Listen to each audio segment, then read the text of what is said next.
Pemirsa Khazanah, ingatlah doa Rasulullah untuk mereka yang miskin harta saat ini. Ya Allah, aku berlindung dari kekafiran dan kefakiran, dan aku berlindung kepadamu dari azab kubur, dan tiada Tuhan kecuali Engkau.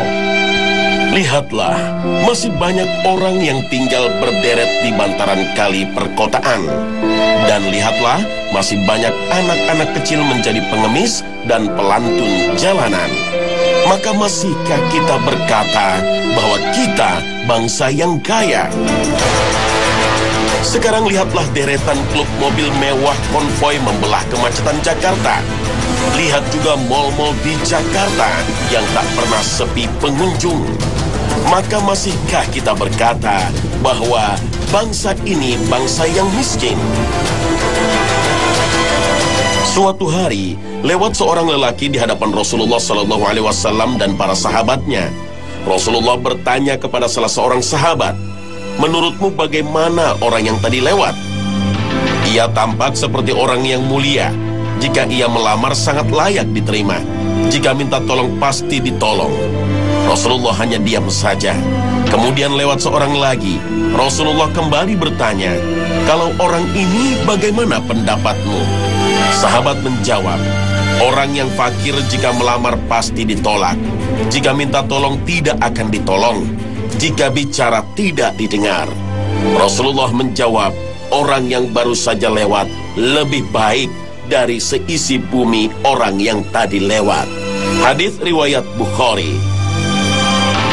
Hadis Rasulullah SAW tadi memaparkan realitas yang banyak kita lihat di masyarakat. Orang seringkali dinilai dari penampilan yang dilihat sesaat.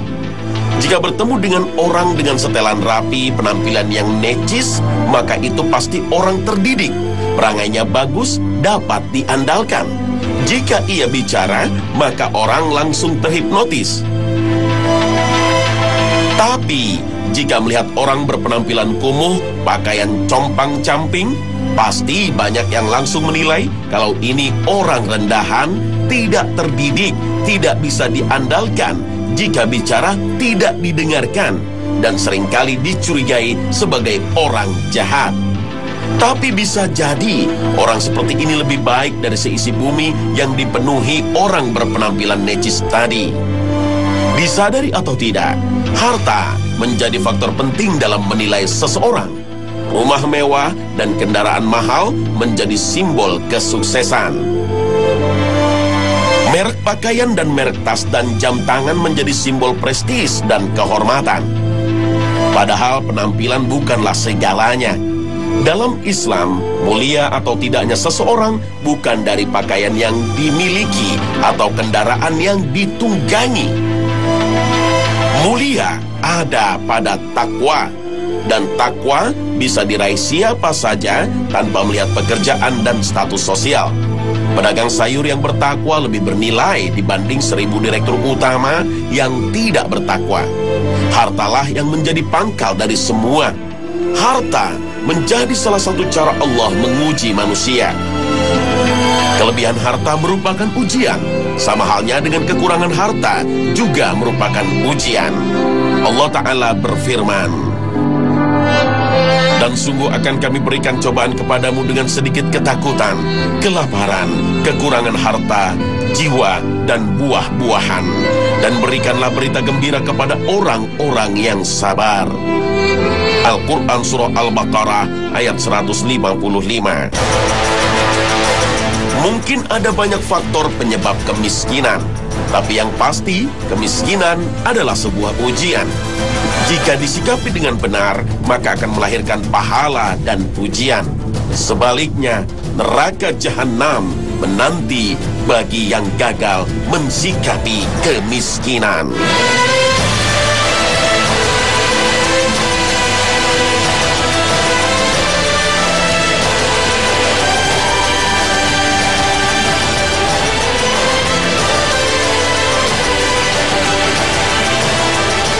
Assalamualaikum warahmatullahi wabarakatuh. Selamat pagi pemirsa Trans 7. Khazanah Ensiklopedia Islam Dunia pagi ini kembali hadir ke hadapan Anda untuk memberi sajian informasi yang bermanfaat, yang semoga saja menginspirasi aktivitas Anda. Dijadikan indah pada pandangan manusia kecintaan kepada apa-apa yang diingini, yaitu wanita-wanita, anak-anak, harta yang banyak dari jenis emas, perak, kuda pilihan, binatang-binatang ternak, dan sawah ladang.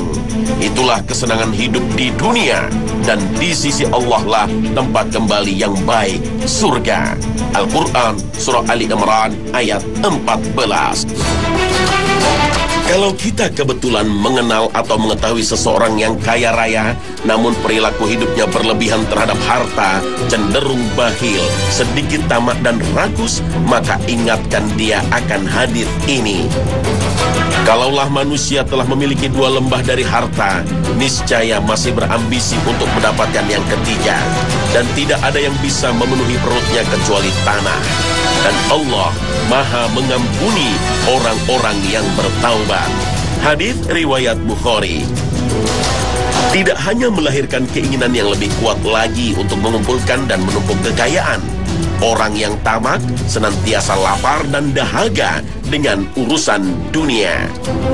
Mereka sebenarnya tidak dapat menikmati kebaikan dari apa yang dimiliki, tetapi sebaliknya menjadi satu beban dan penderitaan hidup. Semoga Allah jauhkan kita dari sifat menghina, hancurkan ini. Namun, ujian bukan hanya bagi mereka yang kita kenal kaya raya dan berlimpah harta. Kemiskinan juga menjadi ujian, sama halnya dengan kekayaan. Bahkan ancamannya neraka. Miskin harta yang diikuti dengan miskin iman merupakan kombinasi yang sangat berbahaya. Kemiskinan seperti ini akan menjadi ancaman serius bagi akidah dan iman. Apalagi jika si miskin ini hidup di lingkungan orang-orang kaya yang sama sekali tidak peduli dengan nasib lingkungan yang miskin. Banyak orang miskin harta bekerja keras mati-matian banting tulang, tetapi nasibnya juga tidak berubah. Bahkan untuk membeli motor saja susah. Sementara tetangganya si kaya nampaknya hanya duduk-duduk saja dan mobil mewah berganti setiap bulan. Tak heran jika kemiskinan mempertanyakan kebijaksanaan dan keadilan Allah Ta'ala dalam mendistribusikan harta kepada umat manusia. Tampaknya Allah tidak adil di matanya. Tidak hanya membahayakan akidah, kemiskinan juga bisa berdampak negatif terhadap perilaku dan moral seseorang. Kemiskinan akan mencari jalan cepat memperoleh uang tanpa memperdulikan halal atau haram. Merampok, menodong, mencuri, menjamret, mencopet merupakan sebagian kriminalitas yang bersumber dari kemiskinan yang tidak ditopang oleh keimanan. Dengan keimanan, tidak ada lagi parameter kaya dan miskin. Tidak ada lagi kepemilikan rumah mewah dan mobil super mahal. Karena itu semua hanya pinjaman. Sungguh harta yang kita upayakan tidak akan pernah kita miliki, yang membawa pada sesatnya pemikiran dunia dan lupa bahwa besok ada kematian, dan lupa bahwa bekal amal kematian belum disiapkan. Namun faktanya, harta sangat diperlukan untuk menjalani kehidupan alam dunia ini. Lalu bagaimana? Karena kemiskinan jelas menghambat kesempatan mendapat pendidikan. Anak-anak orang miskin akan putus sekolah karena tidak lagi mampu membiayai sekolah. Putus sekolah dan hilangnya kesempatan pendidikan akan menjadi penghambat rakyat miskin dalam menambah keterampilan, menjangkau cita-cita dan mimpi mereka. Dampak kemiskinan juga menghalangi akses hidup sehat. Kesehatan yang baik didapat dari pemenuhan gizi yang cukup. Belum lagi jika sakit, biaya-biaya pengobatan yang mahal tidak mampu dijangkau oleh masyarakat miskin. Ini menyebabkan gizi buruk atau banyaknya penyakit yang menyebar. Dampak kemiskinan pada generasi penerus merupakan dampak yang panjang dan buruk. Karena rekaman masa tumbuh di kepala mereka adalah kesuraman dan kesulitan.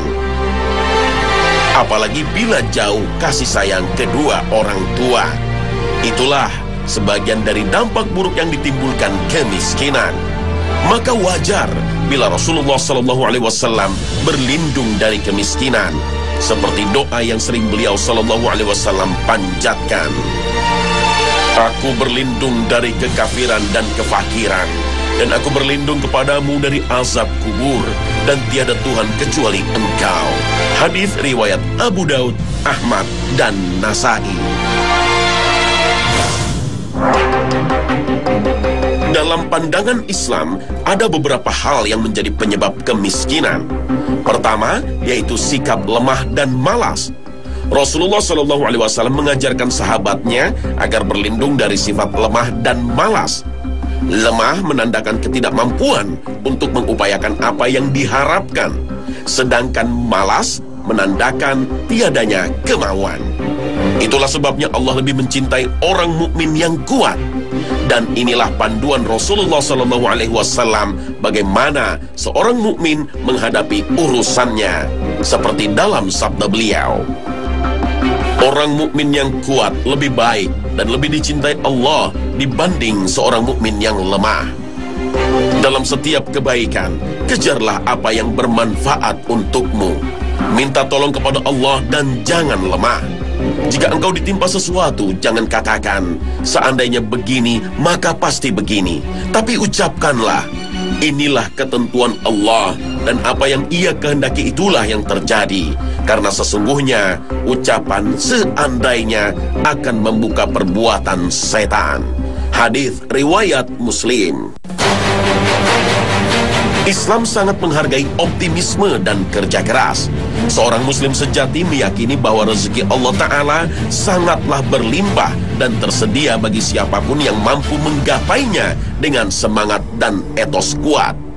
Inilah yang tergambar dalam firman Allah dalam surat Al-Jumu'ah. فَإِذَا قُضِيَتِ الصَّلَاةُ فَانتَشِرُوا فِي الْأَرْضِ وَابْتَغُوا مِنْ فَضْلِ اللَّهِ وَاذْكُرُوا اللَّهَ. Islam merupakan agama yang mendorong umatnya untuk bekerja dan beramal soleh dengan penuh keikhlasan dan kesungguhan, mempersembahkan kerja dan amal yang terbaik, baik dalam hubungan dengan Allah maupun dengan sesama manusia. Dan katakanlah, bekerjalah kamu, maka Allah dan Rasul-Nya serta orang-orang mukmin akan melihat pekerjaanmu itu. Dan kamu akan dikembalikan kepada Allah yang mengetahui akan yang gaib dan yang nyata. Lalu diberitakannya kepada kamu apa yang telah kamu kerjakan. Al-Quran, Surah At-Taubah, ayat 105. Rasulullah SAW sangat memuji orang yang berusaha dan bekerja mencari nafkah untuk memenuhi kebutuhan diri dan keluarganya. Seperti digambarkan dalam hadis di atas dan hadis riwayat Imam Bukhari, Rasulullah SAW bersabda, sesungguhnya seseorang dari kalian pergi mencari kayu bakar yang dipikul di atas pundaknya itu lebih baik daripada meminta-minta kepada orang lain, baik diberi atau tidak. Hadis riwayat Bukhari. Mencukupi nafkah keluarga dengan bekerja membutuhkan kekuatan tekad dan ketekunan. Sedangkan mengemis, meminta-minta adalah bentuk kemalasan dan lemahnya kemauan. Maksiat dan dosa juga bisa menjadi penyebab kemiskinan. Kefakiran dan kemelaratan merupakan bagian dari musibah yang terkadang disebabkan karena kemaksiatan, sebagaimana musibah yang lain pada umumnya. Allah Ta'ala berfirman, dan apa saja musibah yang menimpa kamu, maka adalah disebabkan oleh perbuatan tanganmu sendiri. Dan Allah memaafkan sebagian besar dari kesalahan-kesalahanmu. Al-Quran, Surah Asy-Syura, ayat 30.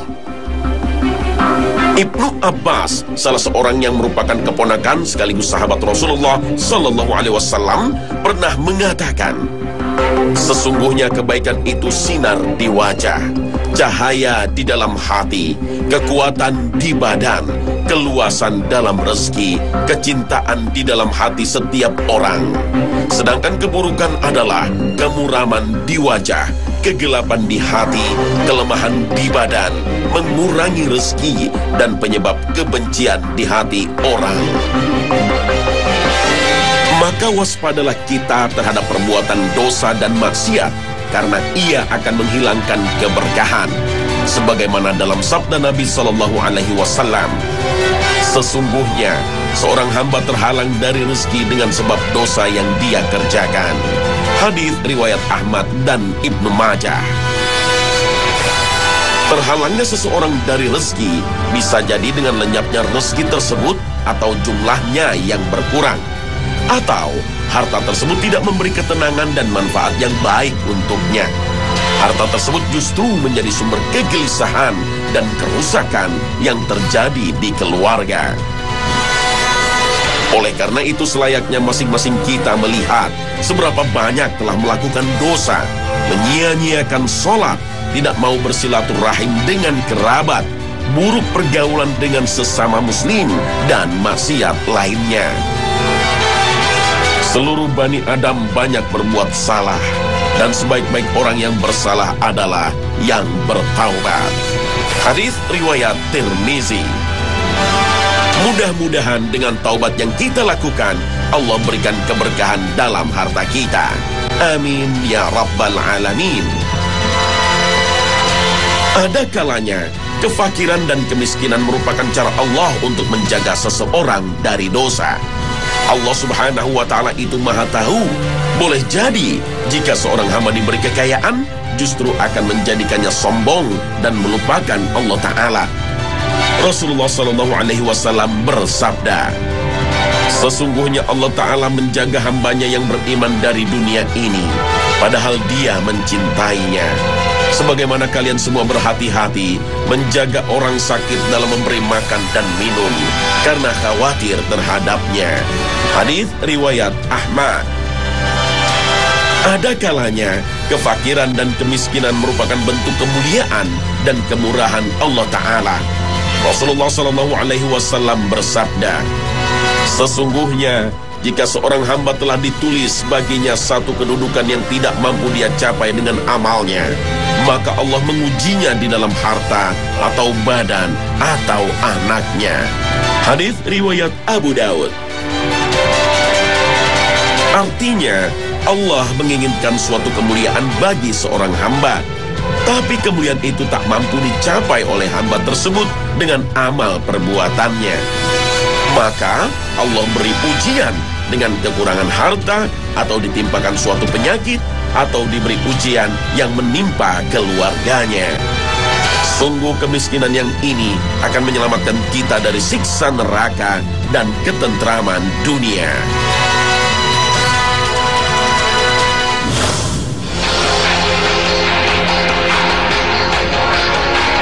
Kita tahu bahwa Rasulullah mengajarkan doa agar berlindung dari kemiskinan.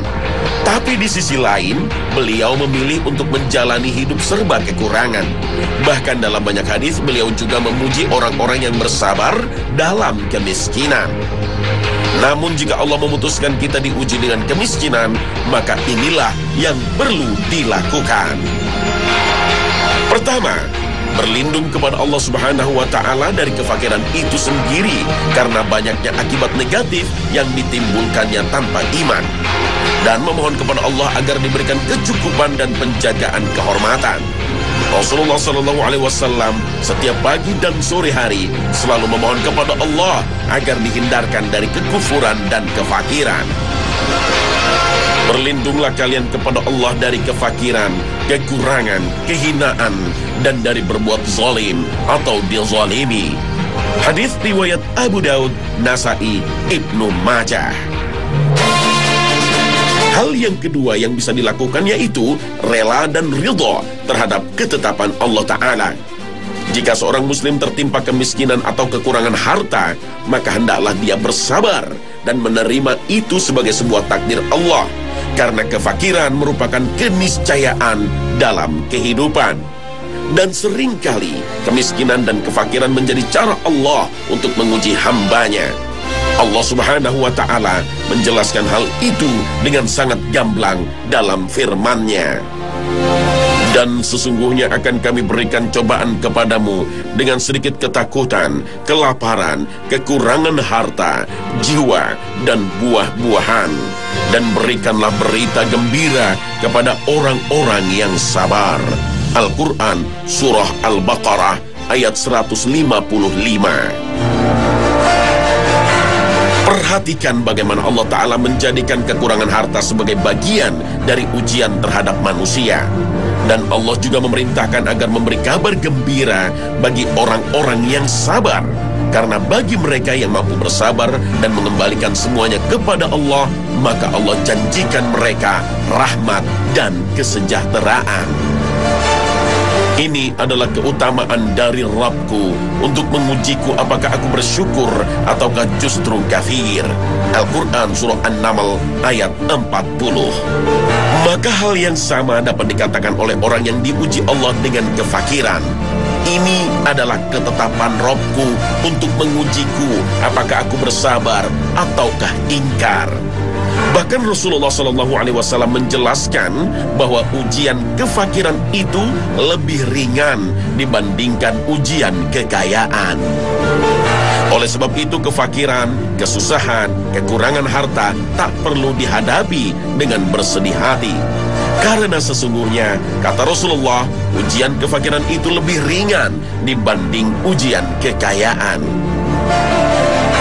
Buat apa kaya harta jika anaknya narkoba, sakit, dan tidak membuat bangga, sementara istrinya selingkuh? Dan si kaya tidak bisa menikmati kekayaannya karena selalu pulang larut dan tidak bisa memeluk anaknya. Buat apa kaya harta jika tidak bisa berumroh dan berhaji?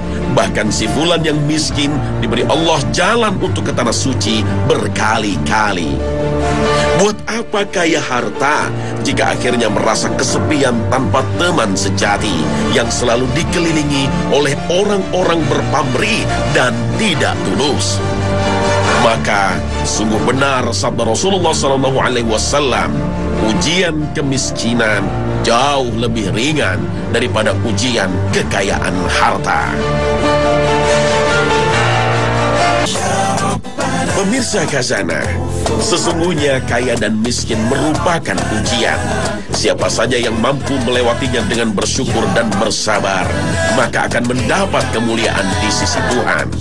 Siapa saja yang diuji Allah dengan kemiskinan, kemudian ia sabar, berbaik sangka, dan terus berikhtiar yang halal, maka niscaya akan Allah muliakan dia. Semoga kita selalu dilindungi Allah dari dampak buruk yang ditimbulkan oleh kemiskinan. Amin ya Rabbal Alamin. Terima kasih atas perhatian Anda, dan wassalamualaikum warahmatullahi wabarakatuh.